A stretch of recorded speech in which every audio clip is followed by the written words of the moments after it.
Okay, let's jump right into this deep dive. We are looking at the 2024 performance at a massive public sanitation and water utility. I Hmm. mean, this is a company that's absolutely critical infrastructure for, what, hundreds of municipalities? It's an analysis of sheer operational scale. You have to understand. This company provides essential water services to 345 municipalities and sewage services to 218. And it's publicly listed, right? Exactly. Publicly listed, operating under level 2 corporate governance on the B3 stock exchange. So, there's a lot of scrutiny. Okay, so before we get into the strategy and the big moves, let's just ground ourselves in the numbers. How did 2024 actually look for them on paper? It was a year of, I'd say, strong and very directed growth. Net revenue was up 8.8% from the year before, hitting a total of 6.8 billion. Wow, So they okay. put a lot of that back into the ground. Investments totaled 1.9 billion for the year. And are we seeing that translate into actual connections? We are. Operationally, you saw a 1.0% increase in water connections and, more importantly, a nearly 2.7% jump in sewage connections. That's solid growth. But that 1.9 billion investment figure, that feels like it's just a prelude, doesn't it? Because everything they're doing seems to be aimed at one single massive regulatory target. Precisely. You've hit on the key driver. They are operating under the new legal framework for water and sanitation, and that sets a non-negotiable deadline. The 2033 deadline. The 2033 deadline. Universal access, 100% coverage. It's not just a goal, it's existential compliance. So every dollar of investment, every strategic choice, it all serves this one single driving force. Okay, so if the 2033 mandate is their North Star, let's talk about the obstacles.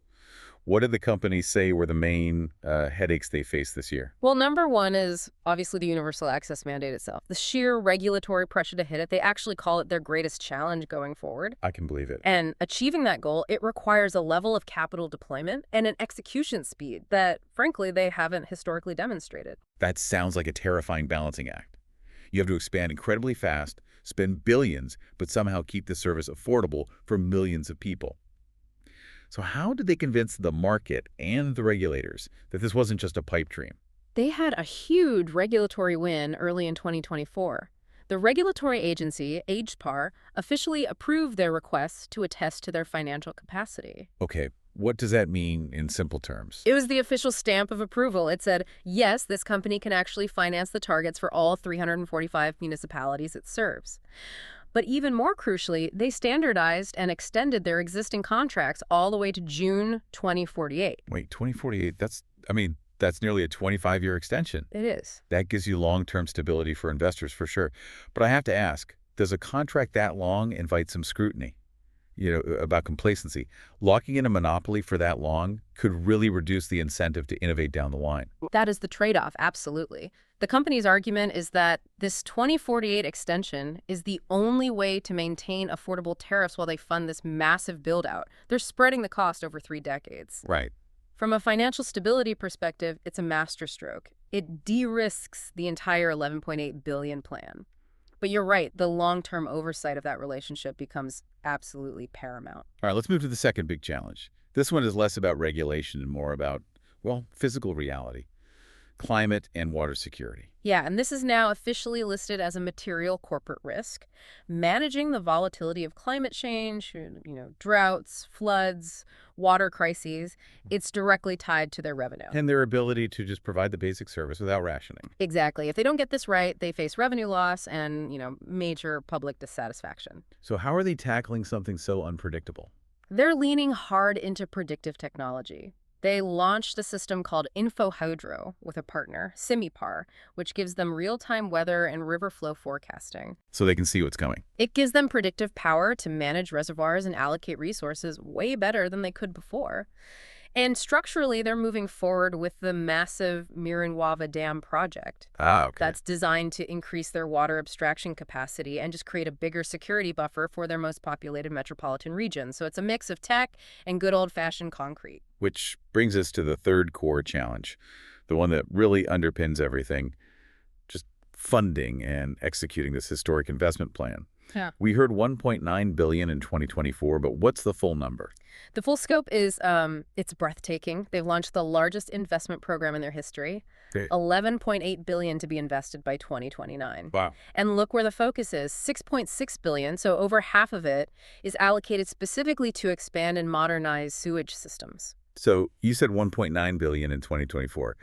How confident can investors really be that an organization that invests under 2 billion a year can suddenly execute an 11.8 billion plan in 5 years? That's an exponential leap. Execution risk is the big question, which is why the report really highlights their effectiveness rate. For 2024, they hit 92.54% of their multi-year investment plan target. That's a strong number. It's a very strong indicator that the processes are in place. And beyond that, they prove they can pull in external capital.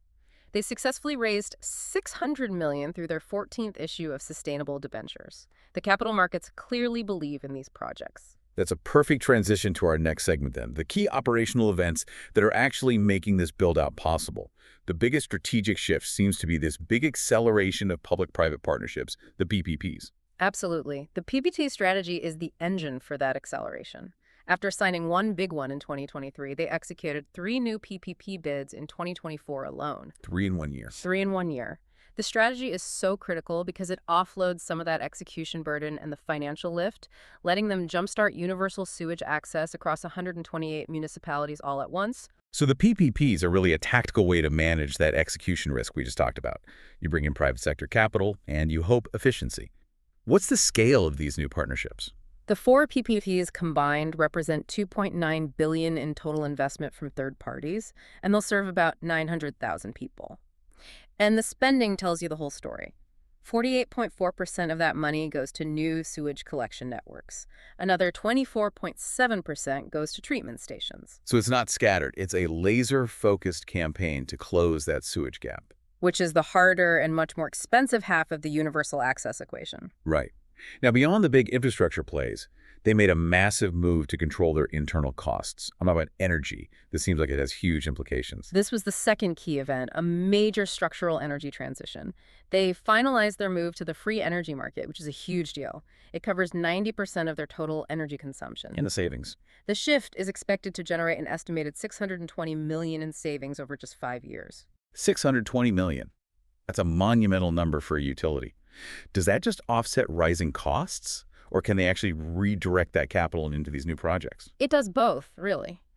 But a number that big allows for strategic redeployment.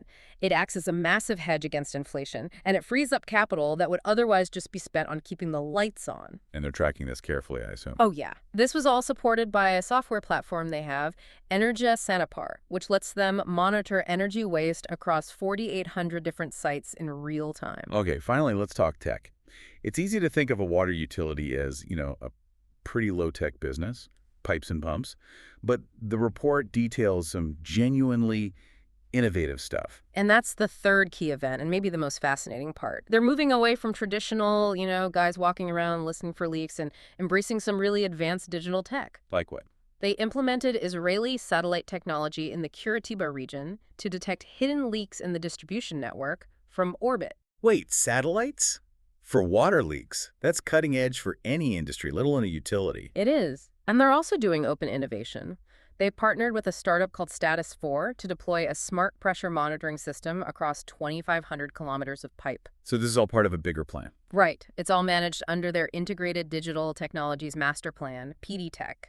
It shows a real commitment to becoming a data-driven utility where you prevent water loss proactively instead of just reacting to it. Okay, let's shift gears to ESG. The environmental, social, and governance metrics. For a public utility, this is inherently critical. Let's start with E, for environment. What are they doing with all the sewage sludge they generate? They've committed heavily to the circular economy here. In 2024, they recycled over 32,000 tons of sanitized sewage sludge for agricultural use. So fertilizer, basically. Exactly. It directly benefited 132 local farmers and cut down their reliance on chemical fertilizers. They also have a bioenergy plant that generated over 32,000 gigajoules of energy from biogas. It's a really strong resource reuse strategy. Okay, but their climate mitigation efforts, from what I read, revealed a really complex technological trade-off. Can you walk us through that GHG emissions shift? This is where things get really interesting. To reduce their climate footprint, they shifted their sewage treatment process from older anaerobic stages to more efficient aerobic stages. And that worked. It did. It led to a 4% reduction in their Scope 1 direct emissions, mostly methane, which is a super potent greenhouse gas.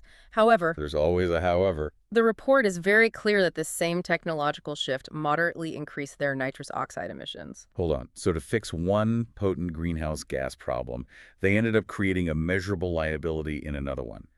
That sounds like the definition of a wicked problem. It is. They've effectively traded methane for nitrous oxide, which is also a powerful greenhouse gas. To their credit, the company clearly identifies this as a future challenge they have to solve. They know it's an unintended consequence. Wow. Okay, moving to S for social. This is where the rubber meets the road on affordability. How did they make sure this massive infrastructure push doesn't hurt vulnerable customers? Their external social performance is really robust. They have a program called Agua Solidaria, which provided discounted services to over 383,000 low-income families in 2024. And what's the value of that? The total benefits were worth $383.2 million. On top of that, they waived the first sewage connection charge for more than 71,000 families in lower-income areas. So there's a real commitment there. And what about inside the company, their own workforce policies? They're getting more involved with the UN Global Compact's Living Wage Initiative. The goal is 100% living wages by 2030. And in their 2024 public service exam, they set actual quotas for self-declared Black candidates, people with disabilities, and women who are victims of domestic violence. Okay, finally G for governance. They're 5 years into their big integrity program. How solid is that foundation, especially with all these new suppliers coming on board? The compliance framework seems to be maturing well. The program ensured mandatory due diligence and background checks for 100% of the 246 new suppliers they screened in 2024. And they used both environmental and social criteria. That's a strong check on the supply chain, which is vital when you're managing billions in PPP contracts. It's essential. And yet, if you look at the makeup of their own leadership, there's a serious, measurable gap in diversity. It seems to stand in pretty sharp contrast to those social commitments we just talked about. This is the big governance limitation the report points out. Their governance bodies show a severe imbalance. 84.85% men, and 2/3 are over the age of 50. And what about racial diversity? That's the most striking part. Despite all the internal policies and external hiring quotas, not a single member of their governance bodies self-identified as Black. Wow. It raises a critical question about whether the company's strong external social mission is actually being reflected at the highest levels internally. That lack of representation at the top is a measurable risk. That structural gap is a fascinating contradiction. All right, looking ahead, what are the top 3 priorities driving their plan for next year?